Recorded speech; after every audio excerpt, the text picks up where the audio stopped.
Namun sebelumnya tekan subscribe untuk mendapatkan channel kami, karena subscribe itu gratis.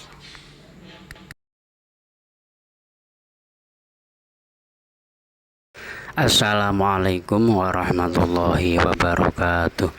Bismillah, alhamdulillah, wassalatu ala rasulillah, la hawla wa la quwata illa billah, amma ba'dah.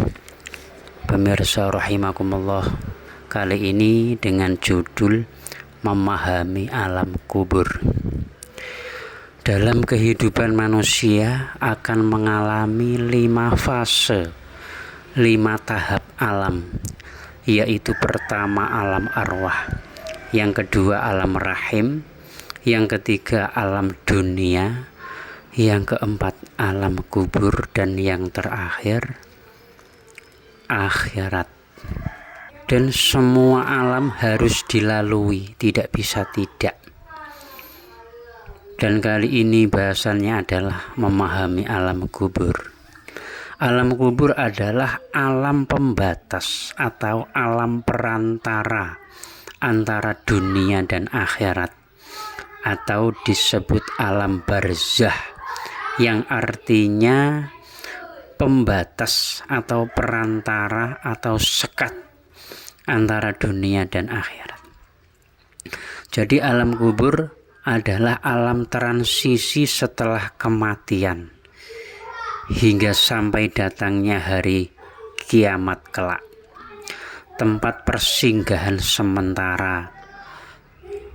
Jadi alam kubur merupakan tempat keberadaan ruh manusia menunggu hingga hari kebangkitan nanti, yaitu akan dibangkitkan kembali setelah hari kiamat.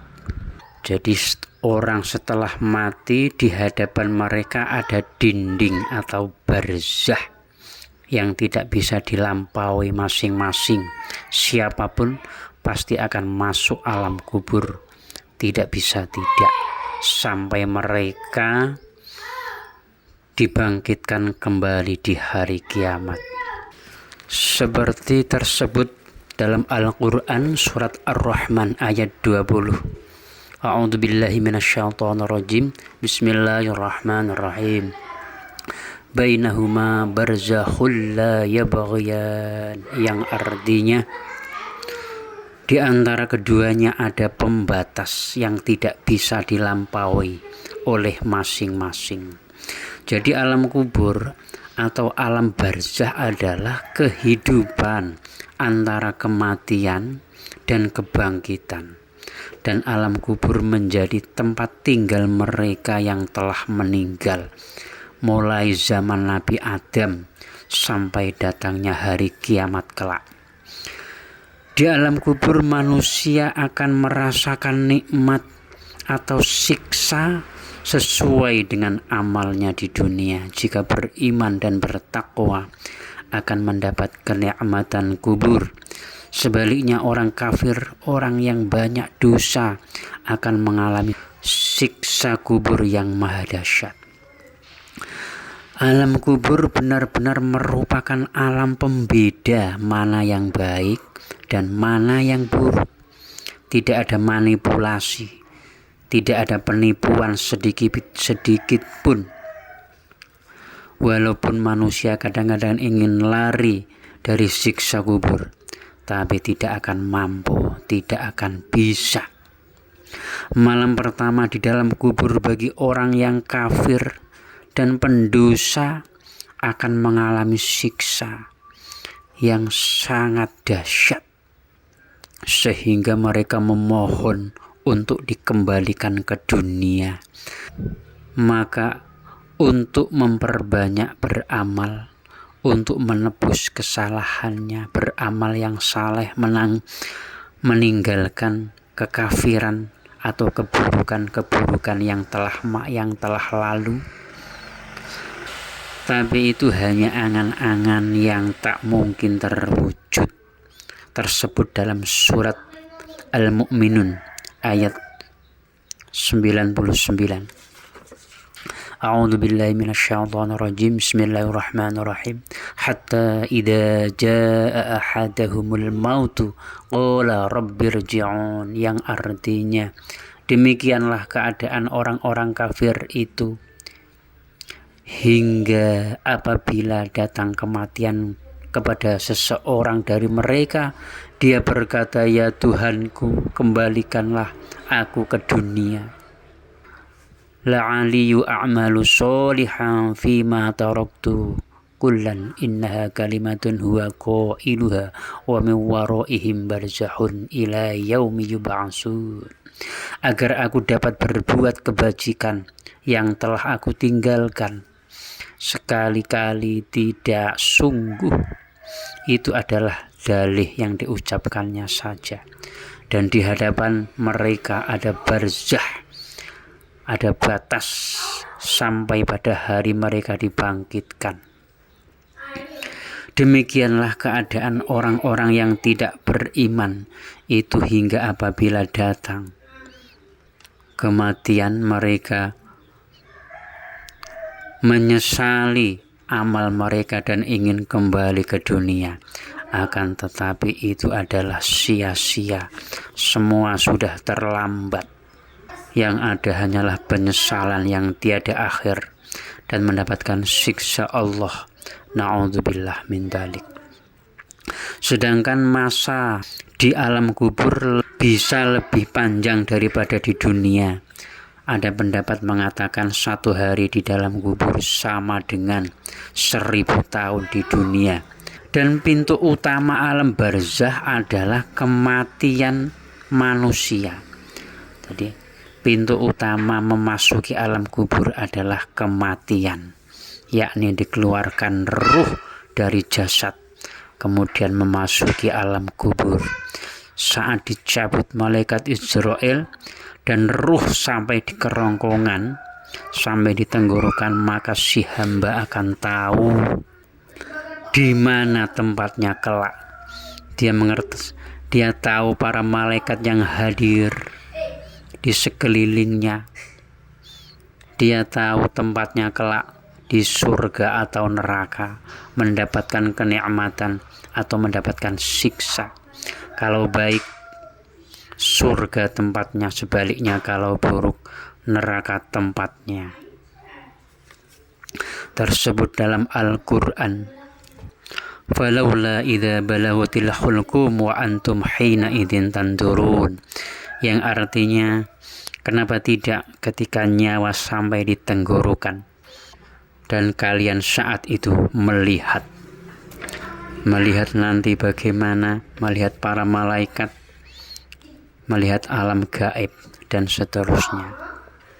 Dan saat nyawa dicabut sudah bisa merasakan nikmat atau azab akibat amal yang diperbuat.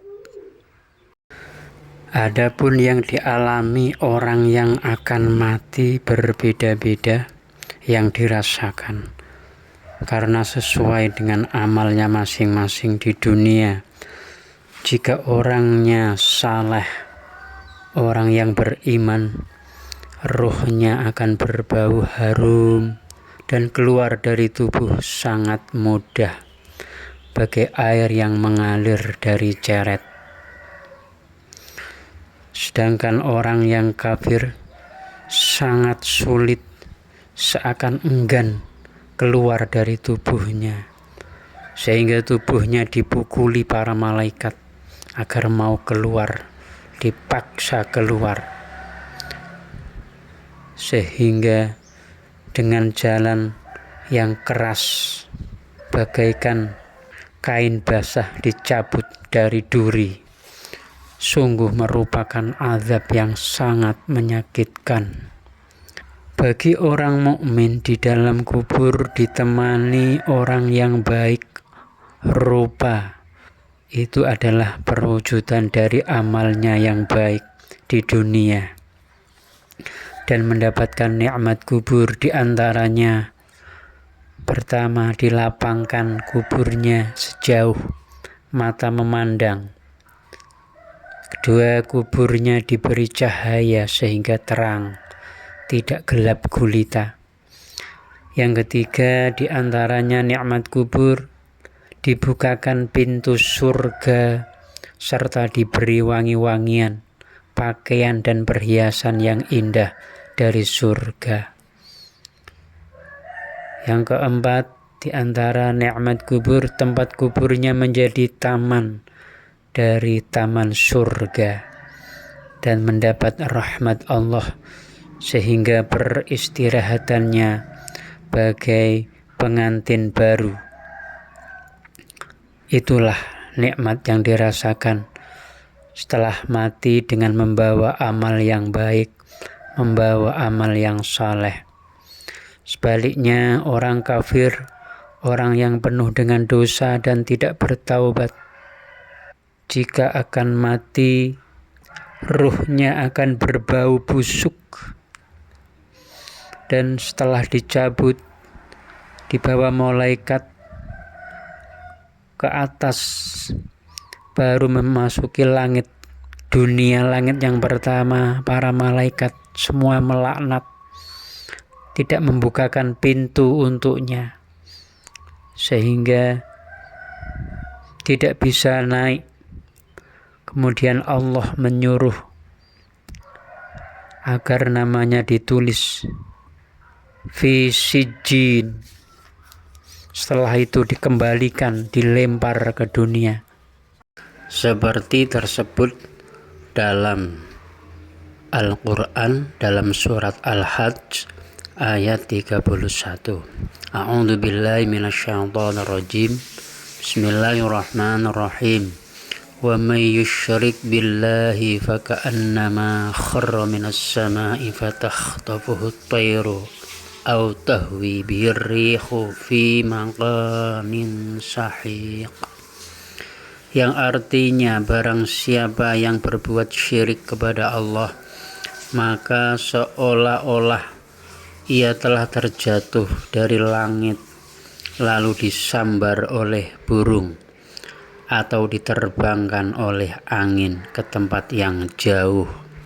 Jadi karena tidak diterima di pintu langit tersebut, maka ruhnya si mayat tadi dilempar dari tempat yang sangat jauh. Setelah itu ruhnya dikembalikan ke jasadnya hingga dia mendengar suara langkah-langkah kaki para pentakziah di kuburnya yang hendak bergegas pulang. Kemudian datang kepadanya dua malaikat Mungkar dan Nakir, dan bertanya kepadanya, "Siapa Tuhanmu?" Dia tidak bisa menjawab pertanyaan itu, sehingga malaikat memukulnya. Lalu si mayat itu menjerit karena sakit. Jeritan si mayat semuanya mendengar kecuali manusia dan jin. Seandainya mereka tahu dan mendengar, dia tidak enak makan dan tidur. Dan begitulah malaikat bertanya. Setiap tidak bisa menjawab pertanyaan, si mayat akan dipukul hingga sampai selesai pertanyaan. Adapun pertanyaan malaikat ada 8. Di antaranya, siapa Tuhanmu? Apa agamamu? Siapa nabimu? Apa kitabmu? Di mana kiblatmu? Siapa bapakmu? Siapa saudaramu? Dan apakah yang kamu pegangi dalam hidupmu? Jadi kesemua pertanyaan itu bagi orang yang baik akan mudah menjawab, akan tetapi bagi orang yang kafir atau tidak baik tidak bisa menjawab karena sesuai amal dia di dunia. Karena orang yang kafir tadi tidak bisa menjawab, lalu ada seruan dari langit, "Sungguh ia telah berdusta. Bentangkanlah untuknya tikar dari api neraka, dan bukakan salah satu pintu dari neraka untuk dia, hingga datanglah padanya angin panas neraka, lalu kuburnya disempitkan hingga tulang-tulang rusuknya berdempetan. Lalu datanglah seorang yang berwajah buruk, pakaian yang jelek dan berbau busuk. Si mayit tadi bertanya, "Siapa kamu, gerangan?" Orang itu menjawab, "Akulah amalmu yang buruk. Terimalah apa yang menyakitimu. Inilah hari yang dijanjikan Allah padamu." Lalu mayit itu mengatakan, "Ya Allah, janganlah datangkan hari kiamat." Begitulah orang yang buruk, dia tidak ingin didatangkan hari kiamat karena dia tahu akan mendapatkan siksa di neraka. Berbeda dengan orang yang saleh, orang yang baik ingin sekali segera didatangkan hari kiamat karena ingin menikmati surga. Demikian yang bisa kami sampaikan, mudah-mudahan bermanfaat. Wassalamualaikum warahmatullahi wabarakatuh.